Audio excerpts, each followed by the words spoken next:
Seja bem-vindo ao episódio de número 75 do nosso Ensino Fiel.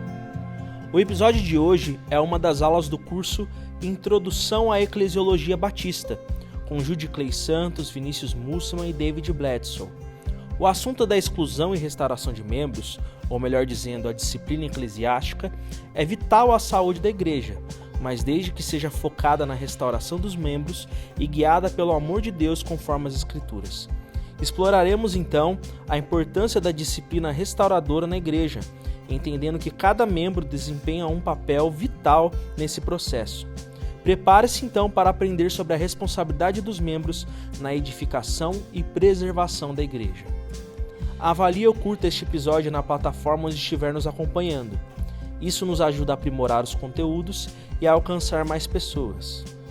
Ensino Fiel, episódio 75, a exclusão e restauração de membros da igreja, com Vinícius Musselman, aula do curso Introdução à Eclesiologia Batista, um curso de 12 aulas, com aulas também de Judy Clay Santos e David Bledsoe. Curso disponível na íntegra em nossa plataforma Fiel Digital. Nas aulas anteriores, nós vimos que há alguns ofícios que Cristo deixou para a igreja. Nós vimos 2, diáconos e pastores, ou bispos, ou presbíteros. E nós vemos em Filipenses 1:1 que Paulo fala a todos os santos. E nós vimos que oficiais eram aqueles separados, capacitados, autorizados para um serviço. A pergunta então é: membros não são também capacitados, autorizados e separados para um serviço? Será que não há um aspecto de um trabalho que os membros devem realizar? Mesmo eles não tendo um ofício, ou seja, um oficial da igreja, eles ainda precisam entender que eles têm um chamado para exercer na igreja, de cuidar da igreja. E é isso que nós vamos ver nessa aula sobre disciplina restauradora. Bom, para entender disciplina, nós precisamos entender aquilo que, os teólogos têm chamado de autoridade das chaves. Começa assim: Cristo tem um reino, um império. Ele é o monarca absoluto. É ele que fundou sua igreja. A igreja é dele. E a pergunta que vem disso é: quem tem autoridade, então, para falar que representa esse reino de Cristo? Esse povo de Cristo? Será que nós poderíamos falar, não, eu represento o presidente dos Estados Unidos? Não. Você precisa ser autorizado para isso. Então a pergunta é: quem Cristo autorizou para falar que representa Ele? Bom, nós podemos ver um pouco sobre isso em Mateus 16, de 15 a 19. É a passagem clássica onde Pedro faz a bendita confissão. Jesus diz: mas vós, continuou ele, quem dizeis que eu sou? Respondendo Simão Pedro disse: tu és o Cristo, o Filho de Deus, do Deus vivo. Então Jesus lhe afirmou: bem-aventurado és, Simão Barjonas, porque não foi carne e sangue que te revelaram, mas meu Pai que está nos céus. Também eu te digo que tu és Pedro, e sobre essa pedra edificarei a minha igreja, e as portas do inferno não prevalecerão contra ela. Dar-te-ei as chaves do reino dos céus, veja o termo aí, chaves.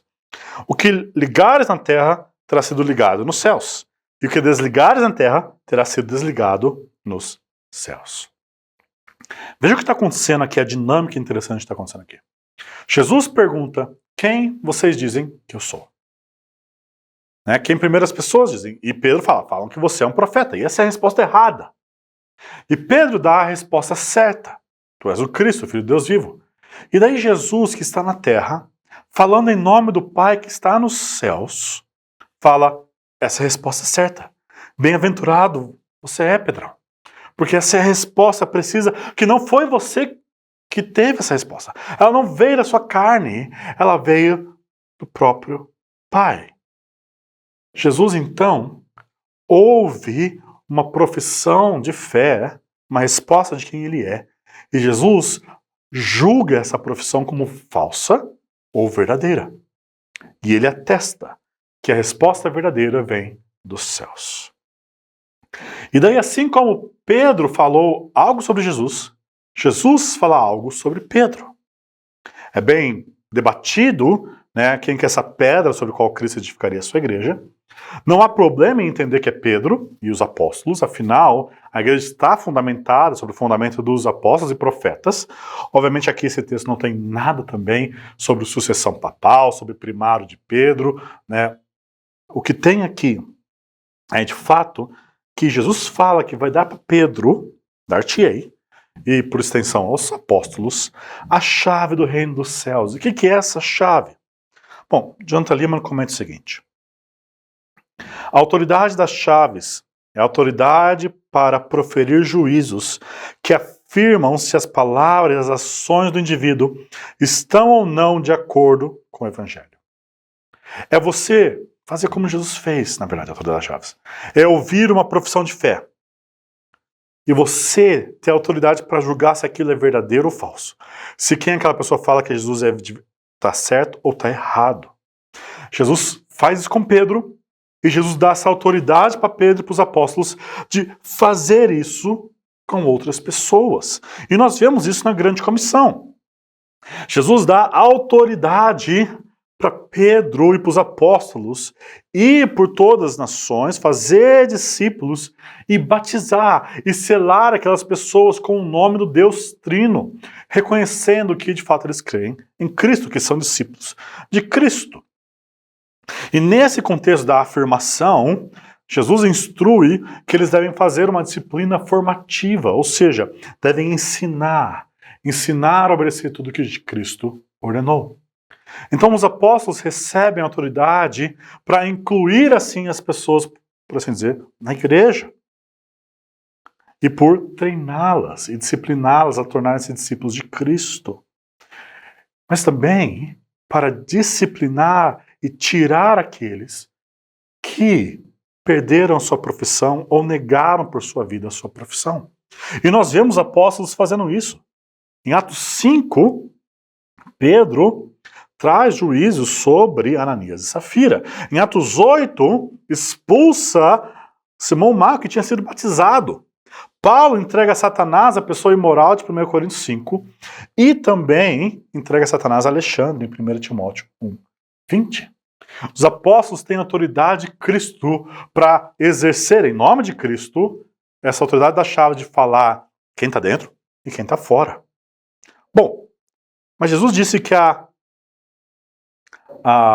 grande comissão continuaria até a consumação dos séculos. Então, para quem a autoridade das chaves passa? Dos apóstolos para quem? Dependendo da visão eclesiológica e da tradição, alguns vão dizer que passa para o Papa, outros vão dizer que passa para um sínodo, outros vão dizer que passa para um bispo, para um patriarca ou para um Supremo Concílio. O que os batistas defendem é que o texto bíblico fala que essas chaves passam para a igreja. Veja isso. Mateus 18, 15 a 20, o texto sobre disciplina eclesiástica, que nós vamos ver com mais detalhes. Diz que se um irmão pecar contra ti, você deve ir buscar ganhá-lo pessoalmente. Se não der certo, levar 2 ou 3 testemunhas para analisar o caso. Se não der certo, levar para toda a igreja. E se a pessoa não ouvir nem a igreja, Cristo ensina sobre a disciplina corretiva. A disciplina de, se ele se recusar a ouvi-los, conte a igreja. Se recusar a ouvir também a igreja, trate-o como pagão e publicano. E daí Jesus continua. Digo-lhes a verdade. Tudo que vocês ligarem na terra, terá sido ligado no céu. E tudo que vocês ligarem na terra, terá sido desligado no céu. Perceba que Jesus usa novamente a mesma linguagem de alguns capítulos anteriormente. E daí Jesus diz, onde dois de vocês concordarem na terra em qualquer assunto sobre o qual pedirem, isso lhes será feito por meu Pai que está nos céus. Pois onde se reunirem 2 ou 3 em meu nome, ali eu estou no meio deles. Perceba então, né, esse texto muitas vezes é usado sobre reunião de oração, mas Cristo aqui está falando que a presença cheia de autoridade dele está junto daqueles que concordam em disciplinar alguém que está em pecado e não se arrepende. E ele usa a mesma linguagem de ligar e desligar. É uma chave que não abre e fecha, é uma chave que liga e desliga. né? O que é ligar e desligar? Os rabinos daquela época, eles ouviam um caso e eles iam julgar se aquela pessoa estava ligada a obedecer aquele caso ou desligada de obedecer o mandamento naquele caso. Então a ideia é julgar uma situação, analisar, ouvir e julgar, trazer um parecer que sim, essa pessoa está correta ou essa pessoa está errada. E perceba que Cristo deu isso então para a igreja. A igreja é o último fórum onde uma disputa de pecado é tratado, e se não houve a igreja, então sim a pessoa é considerada como alguém fora do corpo de Cristo, desligada. E é algo real. Essa autoridade de Jesus está presente, e Cristo concedeu então essa chave para a igreja. Então quem tem autoridade para representar Jesus, para falar, quem pertence ao reino dele? Primeiro os apóstolos. E dos apóstolos para a igreja local. Jonathan Leeman continua comentando que a igreja local é uma embaixada do domínio real, estabelecido no presente, que representa o reino futuro de Cristo e a vinda da sua igreja universal. E esse termo embaixada aqui é chave para a gente entender, é uma boa ilustração de como que a igreja exerce esse papel. Se você perder seu passaporte em um país estrangeiro, você vai buscar a embaixada, o consulado. E você vai querer apresentar-se lá e dizer, eu perdi meu passaporte, eu sou brasileiro, eu preciso de um outro passaporte. O que a pessoa lá vai fazer? Tudo bem, pode entrar, todas as pessoas são brasileiras. Não. A pessoa precisa ver se de fato você é brasileiro. Vai perguntar, né, qual que é o seu documento para analisar isso, qual que é a sua profissão de fé, por assim dizer. Vai ver que você fala português, que você tem jeito de brasileiro, tem cara de brasileiro, se comporta como brasileiro, você tem a profissão correta, a confissão correta e você é um confessor correto. É isso então que a embaixada faz. A embaixada não torna você brasileiro, da mesma forma a igreja não torna alguém cristão. Alguém é cristão por crer em Cristo e nascer de novo no poder do Espírito, mas a igreja é chamada a reconhecer isso, a analisar para ver se essa profissão de fé não é falsa e trazer essa pessoa então para dentro, confirmando que ela é cristão. Então a autoridade das chaves é uma autoridade de afirmação ou de remoção de afirmação. Bom, lembra que Jonathan Leeman, ao dar a definição de uma igreja local, fala sobre esse papel de afirmar a fé um dos outros. A membresia, então, é essa afirmação. E a disciplina, então, vai ser a retirada dessa afirmação. Um membro de igreja, então, é uma pessoa reconhecida oficialmente e publicamente como um cristão diante das nações. Alguém que nós trazemos para dentro, é alguém que nós estamos falando para o mundo todo. Aqui está um cristão que crê em Cristo. É uma afirmação, mas quando nós disciplinamos, nós revogamos essa afirmação que nós fizemos anteriormente. Então, como que nós exercemos, na verdade, essa chave? Nós exercemos as chaves através da ordenança que Jesus nos deu. O batismo é o sinal da entrada. É isso que Jesus nos deu em Mateus 28. Nós trazemos alguém para dentro, colocamos uma afirmação de que você é um confessor correto, com uma confissão correta, quando nós levamos essas pessoas para águas. E falamos diante de todos, aqui está um cristão. E nós damos, né, a confirmação contínua de que aquela pessoa pertence ao povo de Deus, no que nós podemos analisar, através da ceia, que é nosso sinal contínuo. Ou seja, toda vez que nós compartilhamos a ceia uns com os outros, nós estamos nos mutuamente afirmando como pertencente a Cristo. E por isso que um dos termos para a disciplina é excomunhão. É tirar da comunhão da ceia. Agora, vamos entender um pouquinho mais sobre Mateus 18. Nós temos um pecado um a um de alguém. Alguém pecou contra um irmão. Não é um pecado público. Paulo vai tratar sobre pecado público em 1 Coríntios 5. E o ritmo lá é muito mais rápido, por causa da vergonha que o nome de Cristo pode passar. Mas aqui nós temos alguém pecou. E Cristo orienta para o que foi pecado contra ir buscar a pessoa. Isso é interessante. Normalmente nossa carne nos diz, ele pecou contra mim, ele que vem arrependido. Mas Cristo inverte isso e nos dá o chamado de nós irmos até a pessoa para buscar ganhá-lo. Após, Cristo fala, se a pessoa não ouviu, levar até um grupo de pessoas. Levar até duas ou três testemunhas. E testemunhas aqui reflete um pouco o ensino do Antigo Testamento de se comprovar algo, mas a ideia não é trazer duas pessoas que vão concordar com você, mas 2 e 3 pessoas que podem analisar o caso e falar, não, de fato você pecou contra ele, você precisa se arrepender e pedir perdão e confessar seu pecado. Ou seja, é um grupo que vai ajudar a resolver a situação, porque talvez seja você que esteja errado, você está vendo pecado onde não tem. Mas se ainda assim o irmão não for ganho, o alvo daí então é levar para a assembleia toda, para que toda a assembleia possa interceder e rogar para que aquela pessoa se submeta a Cristo e se arrependa do seu pecado. Então, Jesus diz que se não houver igreja, que a presença dele vai estar lá, cheia de autoridade, para quando a igreja tratar aquela pessoa como publicano e gentil. São termos fortes que Jesus usa. Jesus pega para um judeu 2 termos que ele desprezava muitos, né? Gentil era alguém fora da aliança, alguém que não era judeu, alguém que estava fora das promessas de Deus. Publicano era um pouco pior. Publicano era um judeu que se aliou a Roma para taxar os seus irmãos e muitas vezes taxando a mais para lucrar. Ou seja, um traidor da pátria.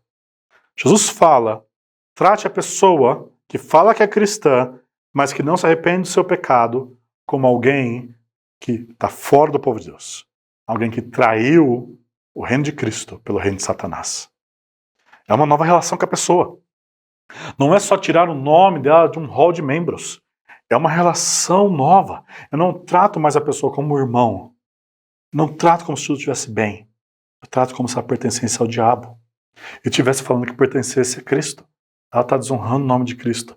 E ela precisa ser alertada de toda forma que a situação que ela está é perigosíssima. Mas, muitas e muitas igrejas, obedecendo a letra, por assim dizer, de Mateus 18, muitas vezes feriram o espírito de Mateus 18. O foco em Mateus 18 é ganhar o irmão. Ganhar, o termo é lindo. É você ganhar ele de volta. É você tê-lo de novo como irmão. Se a relação foi rompida. E veja como Jesus envolve a disciplina em cuidados que nós devemos ter para não realizarmos disciplina de uma forma farisaica e errada. Lá em Mateus 18, do versículo 1 até o 5, há o debate sobre quem é o maior no reino de Deus, no reino dos céus.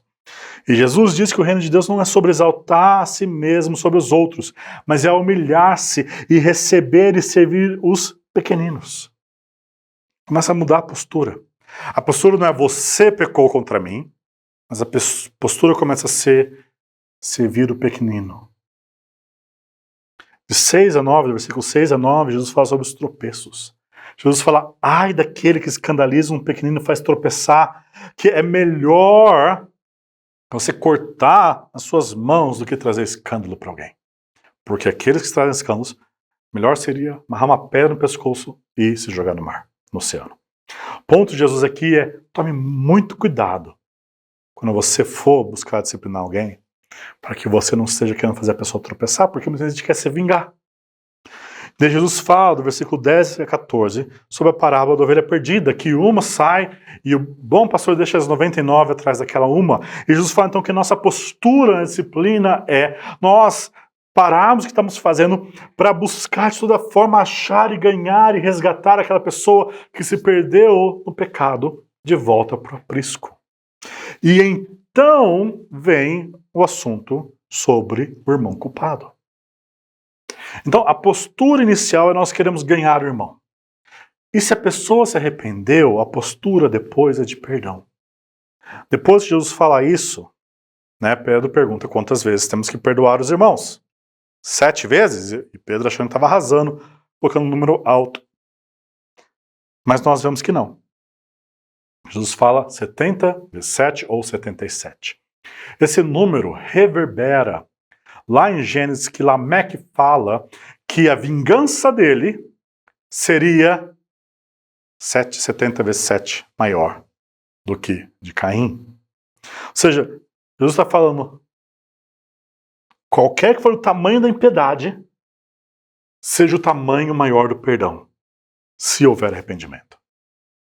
Então Jesus não coloca limites no perdão, e depois ainda traz uma parábola do credor incompassível, daquele que devia R$1 milhão para o rei, e o rei o perdoa, mas quando encontra um conservo que devia R$100, joga ele na prisão até ele pagar tudo.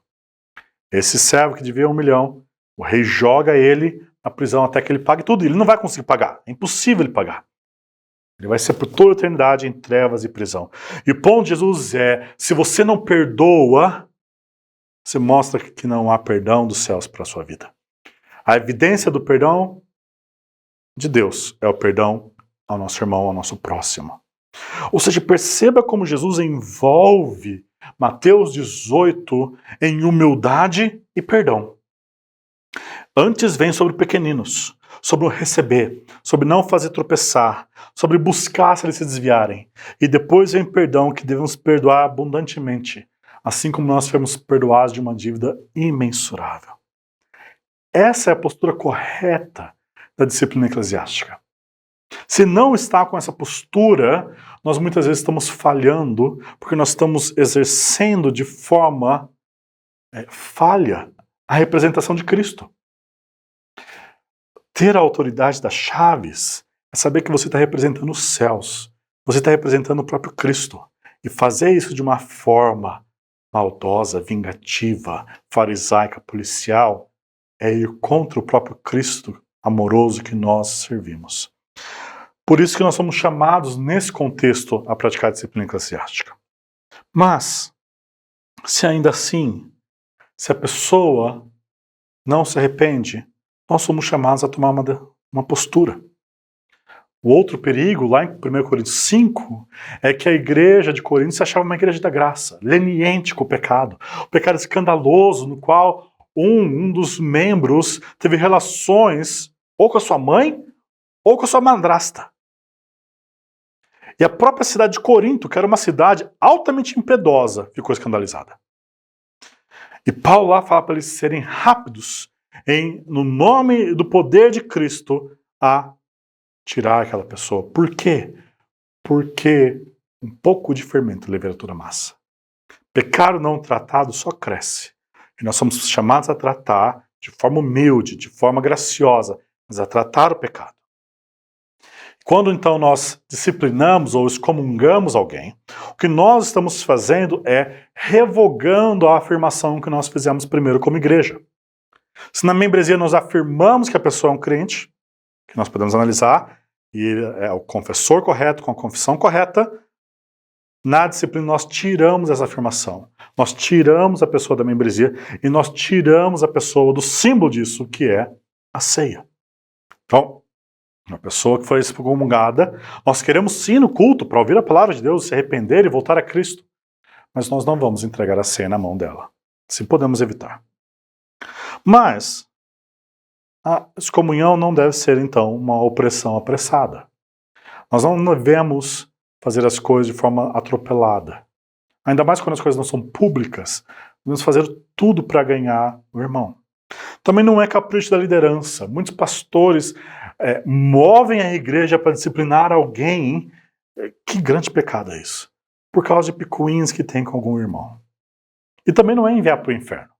Nós não temos autoridade de nem fazer uma pessoa nascer de novo e nem de mandá-la para o inferno. Quem faz isso é Cristo, é Deus. Nós reconhecemos, nós afirmamos ou tiramos a nossa afirmação. Diante disso, o que nós podemos concluir é que a disciplina eclesiástica ela é sim amorosa. Na verdade, ódio é indiferença ao pecado. Ela é amorosa primeiro ao indivíduo, porque a pessoa que está em pecado, conforme Hebreus diz, ela está debaixo do engano do pecado, iludida, achando que está tudo bem, ela não percebe os seus erros, isso não tem aprofundado seu coração e pesado seu coração. E a vida cristã, a coisa mais básica nela é se arrepender e crer, se arrepender e crer. Se não há arrependimento, não há vida. Então nós alertamos essa pessoa. A disciplina eclesiástica, a excomunhão, o último passo é um grande outdoor. A última alternativa que a igreja tem de falar. Há algo errado. Por favor, preste atenção. Mas também é amor pela igreja. Porque evita que as ovelhas mais fracas se contaminem com o fermento do pecado. Porque, como eu disse, o pecado não tratado cresce. É ilusão achar que nós podemos colocar os pecados por baixo do tapete. Que ele vai ficar quietinho lá. Também é amor pelo mundo, que precisa ser evangelizado. Corinto estava escandalizado com o pecado daquele irmão. Ou seja, o nome de Cristo ia ser blasfemado. Quando nós, como igreja, toleramos pecado, em nosso meio, ganância, adultério, toda a lista de pecado que Paulo nos exorta em 1 Coríntios 5 e 6, o que nós estamos falando para o mundo é que Cristo não faz diferença. E o mundo percebe bem rápido isso. Muitas vezes o mundo fala, não, eu gosto de Cristo, eu não gosto do fã-clube dele. Porque talvez nós estamos tratando de forma leviana o pecado. Inclusive o pecado da falta de amor. Também é amor por Cristo. Para que as igrejas possam viver em santidade. Porque nós queremos que nosso Cristo seja honrado, amado, valorizado. Nós precisamos ser sérios com o pecado. Como Jesus nos disse em Mateus 28, nós precisamos ensinar os membros continuamente a obedecer tudo o que ele ordenou. Caso não obedeçam, a agir como ele nos ordenou. Mas tudo isso para ganhar o irmão, para a glória de Cristo e para o testemunho do Evangelho no mundo. Obrigado por ter nos acompanhado em mais um episódio do Ensino Fiel. Não se esqueça de avaliar ou curtir este episódio e de compartilhar também com outros irmãos. Até a próxima, que Deus te abençoe!